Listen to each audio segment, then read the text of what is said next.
Many people read the works of Giordano Bruno, but few are able to understand them because he's hidden the meaning in poetry and code. In this video, I will explain the secrets, the key to unlocking the hidden mysteries contained in his works, in plain language, allowing you to meet Bruno and understand his teachings with ease.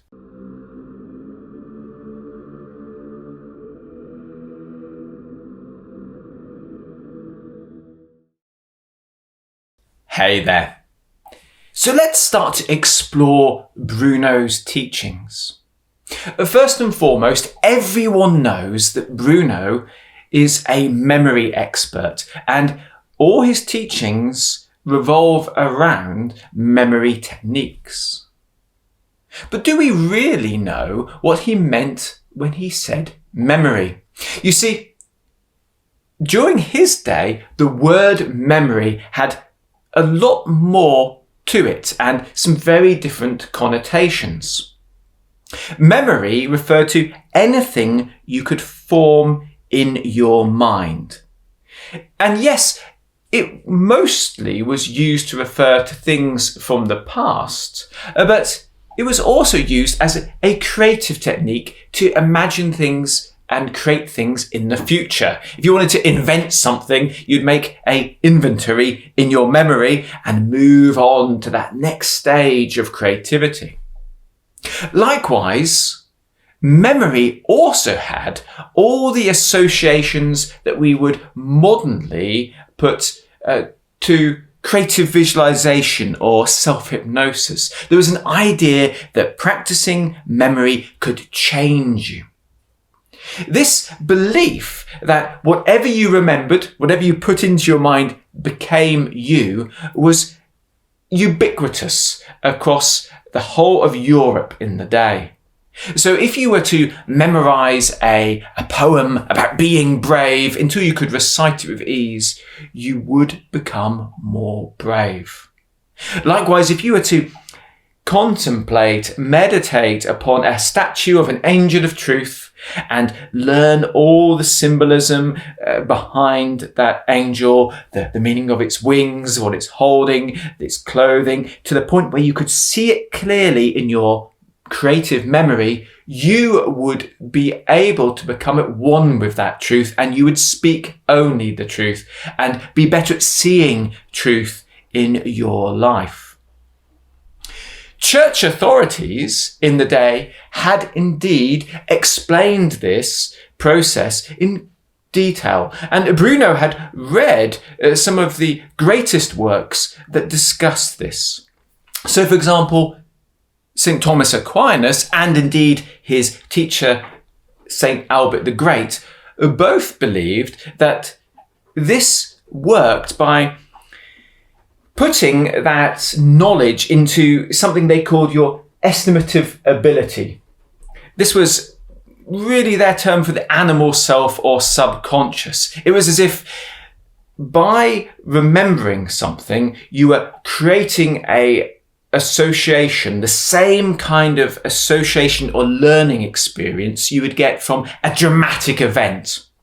The example they use is being bitten by a wolf. If you get bitten by a wolf, this only has to happen once and you've learnt it completely, that you don't need to practice. Likewise, they believed if you really memorize something properly, it would put that lesson into the same area of your subconscious that the dramatic events in life go into, and thus it would shortcut the process.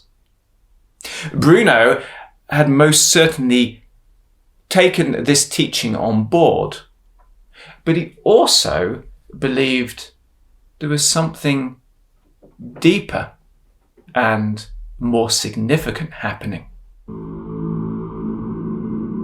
I sat under the shadow of who I desire, and it was delightful, and the fruits were sweet for me.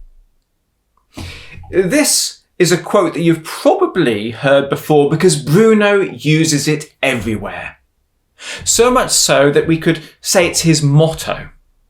In fact, his students start to put this in their books too.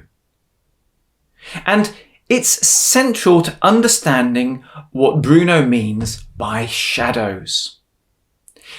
You see, the quote comes from a section of the Bible in the Song of Solomon, and it's comparing one's true love to an apple.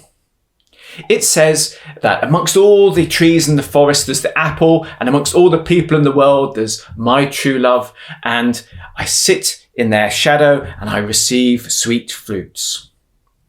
It's about receiving blessings by being in the right presence. Now, this might seem like a very strange concept initially, but if we all stop and think, we have had experiences when this is true. Maybe you were in the right team at one point or had the right people around you and it just worked better. Maybe there was an environment, you went on holiday or you changed things in a room and it just worked better. Maybe you've visited a place which was empowered and it empowered you.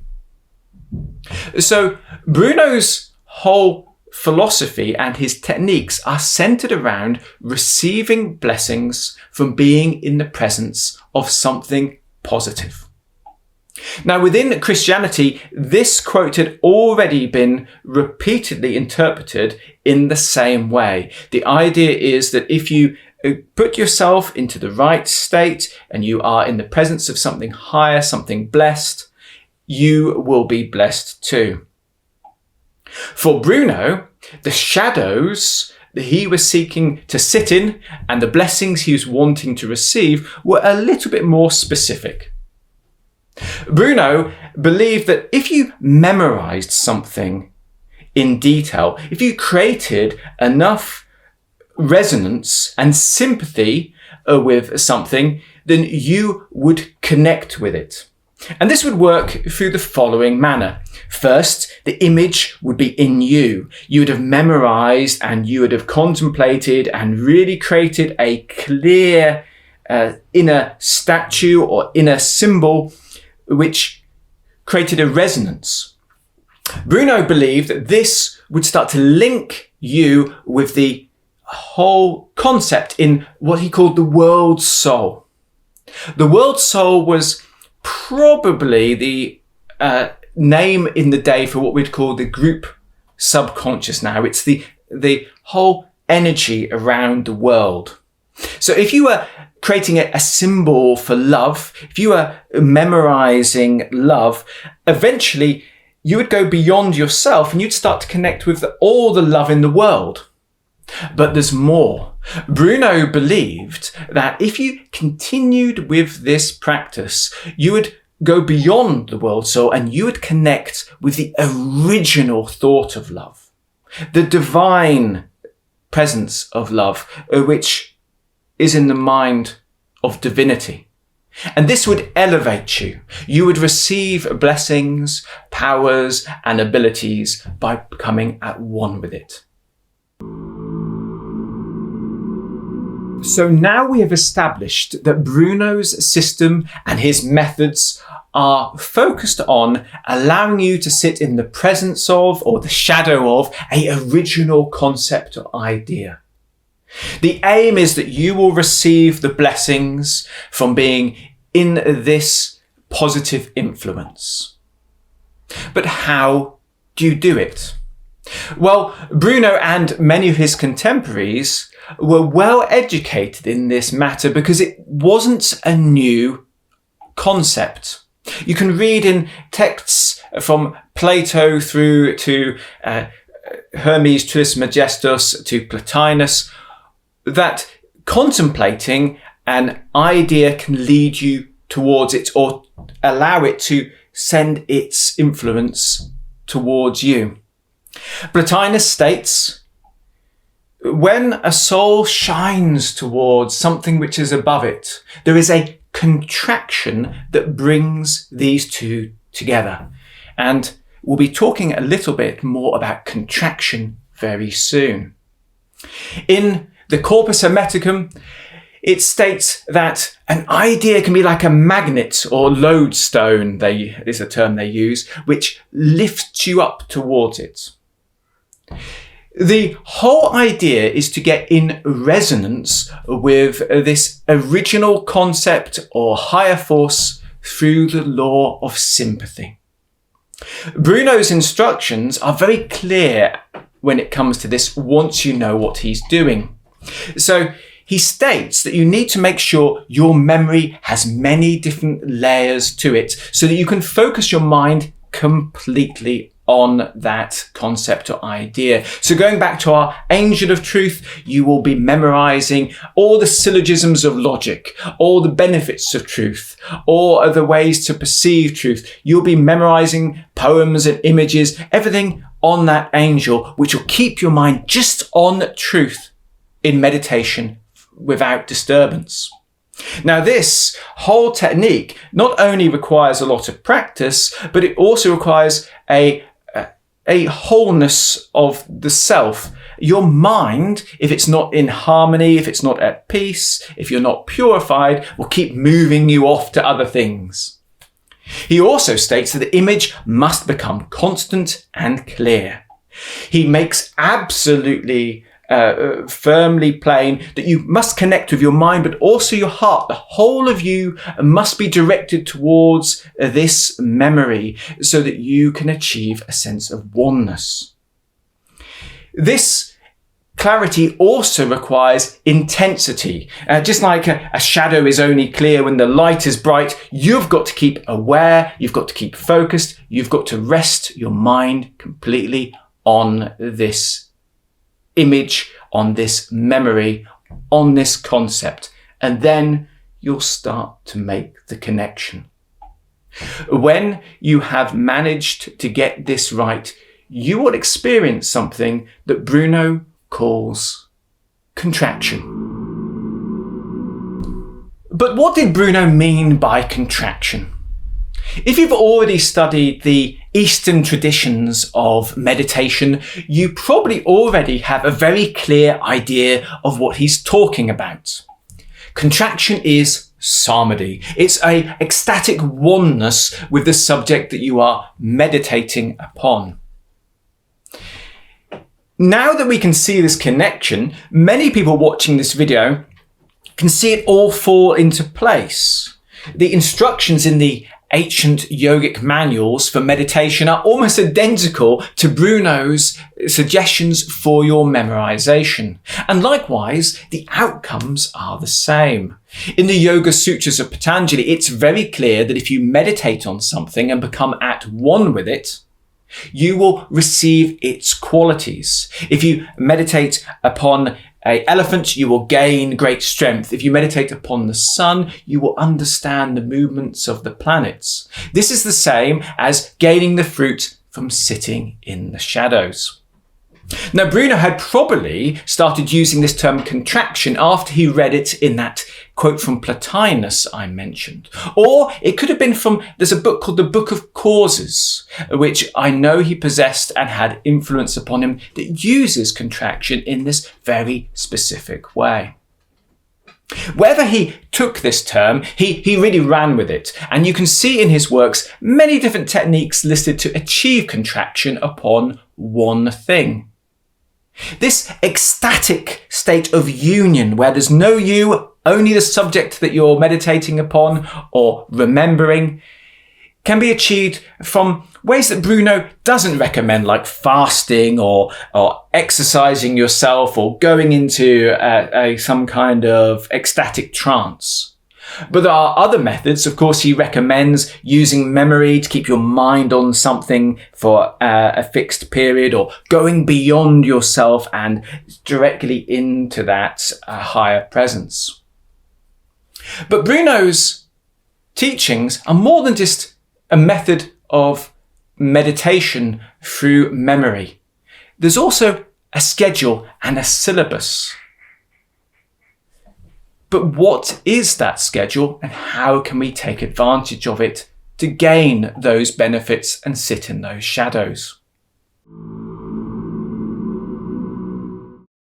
Now, during this video, we've explored the hidden meanings behind many of Bruno's words. We started off by learning what he really meant when he said memory. We moved on to his concept of shadows and how sitting under the influence of something by filling our mind with it would lead to benefits and changes within ourselves. We went on to contemplate contraction, the highest expression of this practice. But now, and finally, I need to give you the fourth part of the key. I'm talking about the golden chain. The golden chain is an alchemical code. It's a concept which comes from a quote in the Iliad. The quote is talking about how if a chain was to be thrown down from Olympus, everyone could pull on it, but Zeus would never leave his throne. But with one quick tug, someone could be pulled up to heaven. This is about how we can ascend to higher states of consciousness through progressive efforts. The chain is the syllabus for your memorization or contemplations. Now, you are probably already aware of some golden chains in other traditions. Bruno would be absolutely amazed to discover that the Indian yogi used to memorize the symbols and the meanings and the mantra for each one of the chakras as their ascent through a golden chain within themselves. He himself was aware of many other symbols representing this golden chain, whether it be the Kabbalistic tree of life or the zodiac with the decans or the mansions of the moon. But what is consistent between all these different chains and all these different systems is that they're progressive. You can't achieve a oneness of focus, you can't achieve samadhi or contraction on something unless you've got oneness inside. So the meditations normally start off with those which will purify you. Maybe you'll be mastering yourself by mastering the four elements: earth, water, air and fire. These could represent your ability to be aware and stable, your ability to be intuitive and emotional, your ability to be intellectual and expansive, your ability to have a strong will. You can see how earth, water, air and fire could symbolize these respectively. Then and only then, when you've achieved inner harmony and balance and empowerment, are you capable of these higher contemplations. Bruno himself says that these higher mysteries, these higher achievements actually protect themselves. You'll find you can't quite remember, you can't quite visualize. The images and the ideas will shield you because you're not ready. So it's important to have a teacher and to walk up that chain, that ladder with someone at your side who's done it before. My name is Martin Folks, and I hope that this final piece of the key allows you to unlock the mysteries and privileges of Bruno's teachings. Until next time, let's make every word, thought, and action count.